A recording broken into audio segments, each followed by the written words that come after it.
শেষ পর্যন্ত সংযুক্ত আরব আমিরাতকে রক্ষা করতে পারলেন না ইউক্রেনের প্রেসিডেন্ট ভলোদিমির জেলেনস্কি। মার্কিন প্রেসিডেন্ট ডোনাল্ড ট্রাম্প যখন ইরানের হামলা থেকে সংযুক্ত আরব আমিরাতকে সুরক্ষা দিতে ব্যর্থতার পরিচয় দেন, তখন ইউক্রেনের সুরক্ষা বলয়ে আমিরাতকে আনার আশ্বাস দিয়েছিলেন জেলেনস্কি। কিন্তু শেষ পর্যন্ত ইরানের হামলা এড়াতে পারল না পারস্য উপসাগরীয় দেশটি। ইরান আঘাত হানল সংযুক্ত আরব আমিরাতের দুবাইয়ের অত্যাধুনিক আবাসিক ও বিনোদন এলাকা মেরিনাতে। শনিবার সংযুক্ত আরব আমিরাতের বাণিজ্যিক কেন্দ্রটিতে শক্তিশালী ড্রোন ও মিসাইলের সমন্বয়ে হামলা চালায় ইসলামিক রিপাবলিক অব ইরান।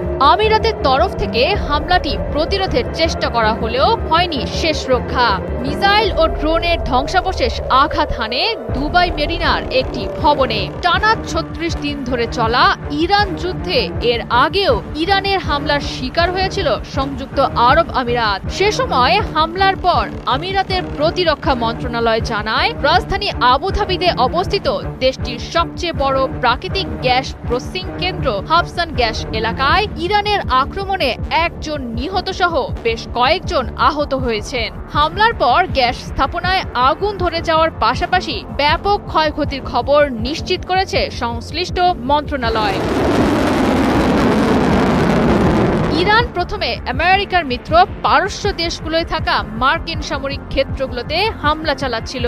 পরবর্তীতে রক্ষণাত্মক ভঙ্গিতে যুদ্ধ করতে থাকা ইরান আক্রমণের কৌশল বদলায়। প্রতিপক্ষের নাভিশ্বাস ওঠাতে হামলার লক্ষ্যবস্তু করে আমেরিকাকে মদদ দেয়া মধ্যপ্রাচ্যের দেশগুলোর বাণিজ্যিক স্থাপনাগুলো। ইরান জানে তেল গ্যাস সহ বড় বাণিজ্যিক ক্ষেত্রগুলোতে আঘাত হানলে সে দেশগুলোর অর্থনীতির প্রধান খাতগুলোয় বিনিয়োগ করতে ভয় পাবে অন্যান্য ধনকুবের দেশগুলো। ফলে স্বাভাবিকভাবে আমেরিকার যাবতীয় অপকর্মে পৃষ্ঠপোষকতা যোগানো দেশগুলোর অর্থনীতিতে ধস নামবে।